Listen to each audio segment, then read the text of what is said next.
This is Gary Atencio with CNTV, and today we're in New Mexico introducing an award-winning author who enjoys writing in various genres. She really has trusted her gut and remained true to herself in her writing. Janet, thanks so much, first of all, for joining us here today. Thank you. I appreciate it. Let me tell you, you have had really 35 years of teaching K through 12, almost all subjects, and you still miss watching students reaching for the stars, so you continue to be passionate about education really to this day. Your writing journey kind of began in high school after your father passed. Today in retirement, do you still have plenty of stories in your head that need to get on paper, would you say? And does it just never end? My head is full. I still have stories, poetry, books. I have an anthology. I've been in several anthologies, but I want to have a collection of my short stories and my poetry at some point. Let me ask you this. Before we touch on what you have worked on, let's begin where you're at physically. I mean, Okay. after moving many times in your life, you have chosen to call New Mexico home. Does the unique setting and culture of the land of enchantment ever influence your writing, would you say? Um, yeah. Well, I've written a children's book, but someone has asked me to write a part of another series of what happens to my sibling hedgehogs in New Mexico. I'm very passionate about the Puebloan people in New Mexico and the culture. It's very exciting, and I love all of the adventures in the land of enchantment. I wondered about that, if you were influenced anywhere there. With a background as a retired K through 12 teacher of 35 years, what compelled you to write Connect for Classroom Success? And what is the core message of hope that you aim to deliver, not only maybe to the educators, but even to parents as well? It's for educators, parents, and everyone involved. It's a team. And that is one of the themes of the book, is that it is a team. It's not just sage on stage. What I was influenced because I saw so many new teachers dropping out in 3 to 5 years. And I felt like they needed mentoring. College doesn't teach you how to manage a classroom. It doesn't teach you how to get along with an administrator or the staff or anyone else, and especially parents. So that was what really motivated me to write Connect for Classroom Success. I wanted to mentor teachers because I felt like they needed the support. Your book should be turned into a classroom, a class that needs to be taken in college while these teachers do that. What you said makes a ton of sense. Let's face it, being an educator is one of the most difficult yet most important endeavors in any society, really. Was it important for you to provide real life scenarios and tips really for anyone that's out there teaching? Yes, I wrote my book in mostly dialogue between me and the students, between me and the parents, between me and administrators, between me and staff, including substitute teachers. And one of the most important people in a school is the custodian, who never gets enough pats on the back for all that they do for us. I agree. I definitely would agree. I can still remember my high school janitor from back in the day. Everyone is part of it takes a village to basically raise a child, and it takes all those people. I can see how your book affects so many different areas. It seems within a short period of time after publishing your first book, you published your historical fiction novel, Rainbow of Promise. I mean, this is based on your parents' World War II romance. What was the most challenging aspect of fictionalizing such a personal and important part of your personal life, would you say? Well, I had to do a lot of research about what was happening during World War II. And I don't do outlines. I don't like doing outlines. I do timelines. And that was very important to follow from the time my parents met until the end of World War II. And that was the most difficult, challenging thing in writing.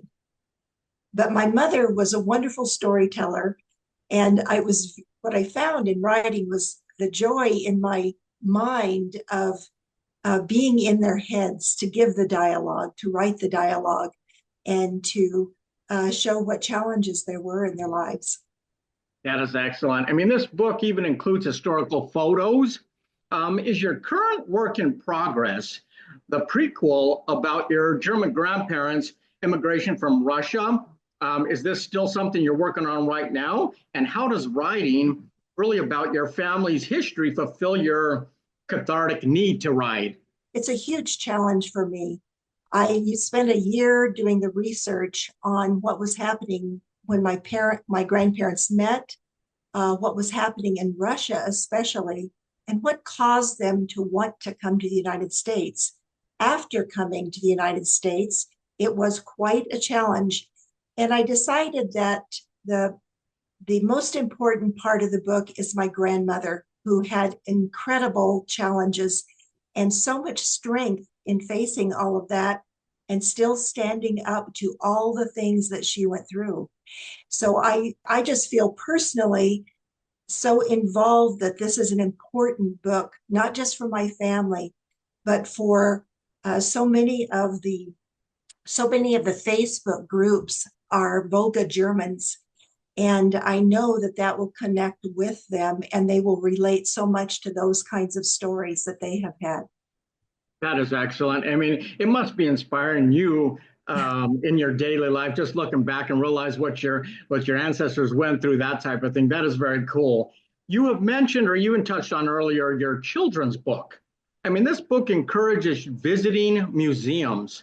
What was the Yes. inspiration behind using sibling hedgehogs for this adventure? Can you kind of tell us about this book and what is the title? The title is Hector and Heloise in Paris. The motivation for the story was my uncle was a fabulous artist. He was the director of the art department in Walla Walla University.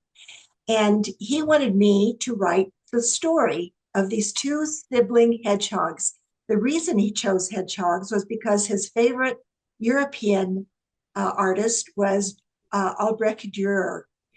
And my uncle did a lot of wood prints, which are incredible. He has a picture that I put in the book of Dürer holding a hedgehog, and that is a wood print that's in the book. My uncle wanted children to find out about all of the great museums in the world. When I decided writing, he had a heart attack and I lost him. And he was a mentor for me artistically. And so I felt compelled that I had to complete the book for him. So a very good friend of mine, Barb Rupel, was the illustrator. And so we put the book together and I wrote that what the siblings sneak into the Louvre to find out. And in that, there are links in the back and a glossary in the back for artwork. And the links were for children to go into the Louvre so that they could visibly see what was happening and want to go there someday. So I also last year went to visit the Prado and hoping to do a sequence of children visiting the Prado. I'm also working on a French translation for Hector and Heloise in Paris so that I can put that in the Louvre gift shop. More ideas you're thinking about already. Like you say in your travels, you're going to bring back some great ideas. These are the exact stories I love pulling out of authors. Like you said, an uncle who basically, obviously, this book is dedicated to. And also, what a great way to make world art accessible to children. Your book, Liam, The Boy Who Saw the World Upside Down, isn't only about bullying, but rather about a boy who needed help to Yes. allow his potential really to surface. Sadly, is this something that many teachers have probably witnessed and can relate with? Explain. Very, very much. I don't know exactly what to say about special education, but Liam was someone who was shunned from kindergarten through seventh grade. When he came into my classroom, his parents just wanted him to be safe. But in just a couple of weeks, I knew this student was an absolute genius. And as I worked with him, I found that he literally saw the world upside down. So that I had to find someone who would help him turn um, that that turning your brain over as it's supposed to be, when you can look out and see exactly what's happening in the world. So we did find someone who was able to do that, Dr. Cadet at the Hope Clinic in Bellevue, Washington. And first of all, this was in my head for so many years. I thought, I have to tell this story. So I finally found, after many years, and he gave me permission to write the story to give hope to other people.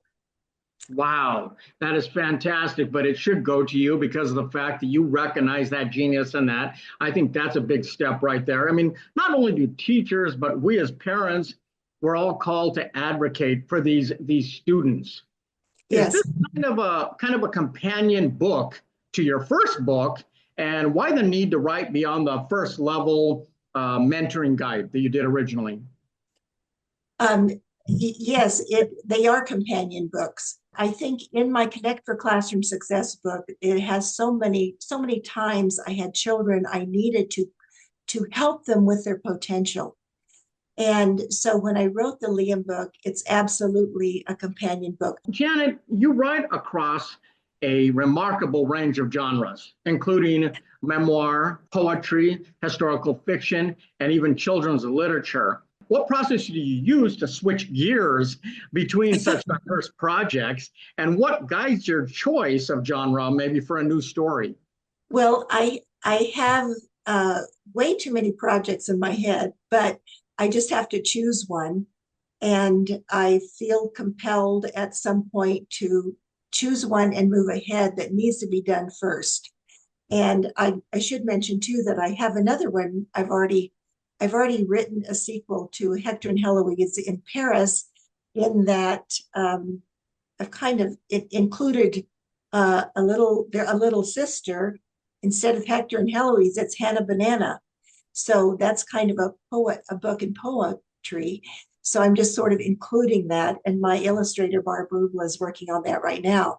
But when I have to focus, it's really hard because I still write poetry now and then, and I'm collecting it for a collection of poetry. And once in a while, a short story pops into my head that I just have to go ahead and interrupt my other book and do that. So I just do my draft, put it aside, and try to get back to my book. That is, I can't imagine what's going on in the mind during all these different things you're doing. You advise aspiring writers really to read a lot of books, but also to trust your gut and be true to yourself. You said that winning a second place award in 2001 gave you the confidence and incentive to continue writing. Has writing continued to be rewarding for you? Very much. I write at my computer, and it's like my mind sending all of it to my hands. And I'm glad I can type really fast and well. And being an English teacher, I have to know that I will go back and edit when I need to. But I have that joy while I'm writing. And time goes by. Sometimes I'm 4 to 6 hours without stopping and don't even know where I am and what time it is. I do love doing it. And I'm not someone who, if I became rich and famous, okay, but that's not my purpose. I have a purpose for everything that I write. And that's just something that I need to do. That is excellent. You have a wonderful story. I'm glad you took us up on sitting down with us and getting your message out there across the nation. Viewers, let's take a look at the bottom of the screen. What you're going to see is her webpage, where you can learn more about this author and find all of her books. Read the great reviews out there online from this self-published author. And you can connect with her on LinkedIn as well. I mean, she kind of shared a sequel of a book she's working on there. I'm sure that's going to be coming out soon. She'll be able to share anything she's working on. Once again, that is award-winning author, Janet Walraven. This is Gary Atencio with CNTV. And if you don't know, now you know.